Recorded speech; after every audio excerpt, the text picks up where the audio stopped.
మాపడికి బియ్యం లేవు అంటాడు ఎవరు రేవంత్ రెడ్డి. ఆ ఫండ్స్ లేదు ఏం లేదు, నేను ఏం చేయలేదు అని మాట్లాడుతాడు. ఏ టీవీలు అన్ని 24 hours వింటా నేను. ఈ రాజకీయం మొత్తం డెబిట్లు కూడా వింటా, అన్ని డెబిట్లు వింటా, అన్ని చేస్తా. గవర్నమెంట్ తన దివాలా ఉన్నదని చెప్పుకొస్తున్నారు. అంటే నిజమేనా? అది నిజమేనా? అప్పు చేసిండు, దివాలా చేసిండు, నిజమేనా? అప్పు చేయండి. ఇప్పుడు ఇండియన్ గవర్నమెంట్ కూడా అప్పు ఉన్నది, 2000 లక్షల కోట్లు ఉన్నది. అప్పు లేకుండా అభివృద్ధి నడవది. అభివృద్ధి చేసిండు కేసీఆర్, అయితే చేసిండు కాబట్టి కనబడుతుంది కాబట్టి అంతమంది మాట్లాడుతున్నారు. వీళ్ళు అంతకన్నా బాగా చేస్తారు కావచ్చు, నమ్మి ఓటేసిళ్ళు అంతే. మరి ఎవడైనా అంటాడు కదా, ఏ నాది చూడు చూడు, నాటు రావాలి నీళ్ళు రావాలి సార్, చూడాలి, తప్పది. ఏమైంది మరి? ఇప్పుడు ఏమున్నది, ఏదో ఇదిగానే ఉన్నది. మీకు పింఛన్ వస్తుందా? నీకు పింఛన్ వస్తుంది. ఎంత? 2000. 4000 ఇస్తానని చెప్పిండు కదా. మరి ఇస్తే తీసుకోని అంటాడు. ఇచ్చినాక 2000 ఎవరు చేసిలే? 2000 కేసీఆర్ ప్రభుత్వం చేసింది. 500 నుంచి 1000 చేసింది. 1000 నుంచి 2000 అడిగిలా ఇట్లా పెంచాలని చెప్పేసి ఎవరు ఏం అడగలే. ఆయనే వచ్చిన మీటింగ్లోనే వాగ్దానాలు చేసిండు, వాగ్దానాలు నిలబెట్టుకున్నాడు. ఈయన కూడా వాగ్దానం చేసిండు కదా. మరి ఏది మరి వీళ్ళందరూ అపోయేట ముసలి వాళ్ళు ఇట్లా హామీలు కూడా నెరవేర్చకుండా ఇంకా 10 సంవత్సరాలు నేనే ఉంటా అని చెప్తా ఉండు రేవంత్ రెడ్డి. అది ఆయన అడగాలి, ఆయన ఇష్టం. అది ఆయన ఇష్టం. ప్రజలు వస్తాడా ఉత్తరా అంటే కొందరు ఉంటారు ప్రజలు.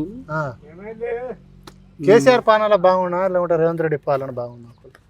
కేసీఆర్ చాలా మాట్లాడవలసి వస్తుంది. నేను కేసీఆర్ గురించి మాట్లాడు. అయితే ఇప్పుడు మనం సపరేట్ అనుకున్నాం. చాలా దీక్ష చేసిండో ఏం చేసిండో అందరం ఏమంటాం. నేను 68-69లో స్టూడెంట్ లైఫ్లో నేను తెలంగాణ స్టేషన్ మనిషిని. నేను ఎస్ఎస్ చదువుకున్నా. వింటానా? అప్పటి నుంచి ఇప్పటి దాకా నడిచింది. ఆఖరికి ఎందరో పోయినా ఆఖరికి గాంధీతో స్వరాజ్యం వచ్చినట్టుగా కేసీఆర్ ముందర పడ్డాడు.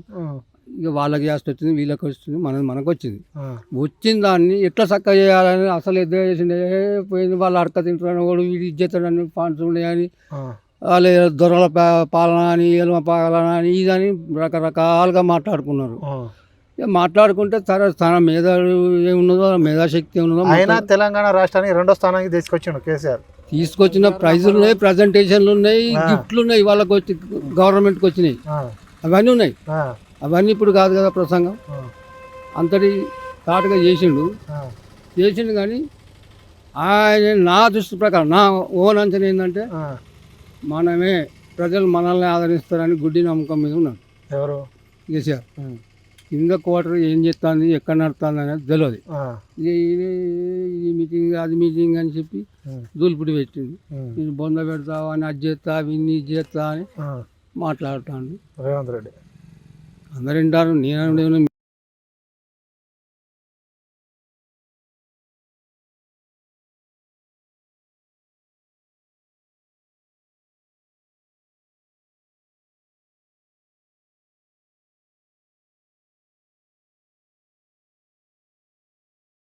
ఆయన మాపడి బియ్యం లేకుంటున్నాడా?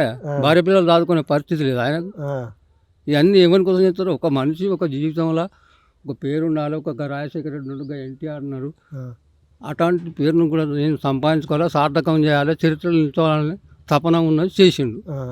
చేస్తాను. ఇది చేసిన దాన్ని ఆ ఇంట్లో ఆ కుంపటి, ఈ ఇంట్లో ఈ కుంపటి అంటే అస్తవ్యస్తంగా తయారైంది. తయారు చేసారు, కాళ్ళు పట్టి కూరుస్తాను. ఇప్పుడు 10 సంవత్సరం మన కేసీఆర్ ఉన్నప్పుడు ప్రభుత్వం ఎట్లుండే, మన పాలన ఎట్లుండే అనేది వాళ్ళకి బ్రహ్మాండంగా ఉన్నది. బ్రహ్మాండంగా ఉన్నది. ఏ రైతు రోడ్ ఎక్కలేదు, ఏ పింఛనోడు రోడ్ ఎక్కలేదు, ఎక్కడ ఉద్యమం జరగలేదు. ఈవెన్ ఎంప్లాయీస్ కూడా ఇప్పుడు అన్ని చూస్తాను న్యూస్లలో. ఎప్పటికీ లేవు. కారణం ఏంటంటే ఒకటే కారణం చెప్తాను రేవంత్ రెడ్డి. కేసీఆర్ అప్పు చేసిండు, కేసీఆర్ దివాలా తీసుకున్నాడు. ఇప్పుడు ఈయన 3 లక్షలు ఈయన చేసిండు కదా, 2,70,000 కోట్లు. 2,70,000 కోట్లు ఈయన కూడా చేసిండు కదా. అవన్నీ వాళ్ళు నేను డెబిట్లు ఉంటా, డెబిట్ ప్రతి ఒక్కరు తింటా. నాగేశ్వరరావు తింటా, వాళ్ళ తింటా, ఇంకా ఆయన పుల్లారావు తింటా. మీ ఎమ్మెల్యే పనితీరు ఎట్లా ఉంటుంది? ఎమ్మెల్యేకు మొదలు మంచిగానే ఉన్నాడు. ఆయనకు వచ్చింది టీడీపీ గవర్నమెంట్ నుంచి రాజకీయానికి దిగిండు. ఆయన అప్పటి నుంచి వెళ్ళి టీడీపీ ఉన్న రోజులు మంచిగానే చేసిండు. అంటే ఆ రోజుల లేని వాటిని ఉన్న వాటి అయితే అదే ఎక్కువ అనిపించింది. ఇప్పుడు అందుకెళ్ళి వచ్చిండు, ఇంట్లో చేసిండు మంచిగానే. కేసీఆర్ అంటే కూడా కేసీఆర్ పిలిచి ఇచ్చిండు. మరి ఏం తక్కువ చేసిండు అని పార్టీ మారాడు? ఆయన అడగాలి, నన్ను మమ్మల్ని అడగద్దు, ప్రజలను అడగద్దు. అది ఆయన ఓన్ డిసిషన్. అంటే మీకు కూడా తెలుసు కదా, అంటే వాళ్ళ బిడ్డ కోసం పెండాలి ఉంటే అభివృద్ధి కోసం ఇప్పుడు బిడ్డకు అనేది మాకంటే ఎక్కువ మీకు ఎరక ఆ, బిడ్డకు కూడా ఇస్తాను కదా ఇంట్లో ఆ, ఎంపీగా. ఆ. అంటే నేను అభివృద్ధి పాట కోసం అంటే అభివృద్ధికి నిన్న వేయండి ఇళ్ళకెళ్ళి అన్నకు అభివృద్ధికి వేయండు. ఆ, గెలిచినాక ఇళ్ళకెళ్ళి అన్నకు చంపిన వాళ్ళు ఇప్పుడు ఆ నాగేందర్ ఏంది ఈయన ఏంది ఇంకొక ఆయన ఏంది ఇంకొక ఆయన 10 మంది దాకా వెళ్ళిపోయారు.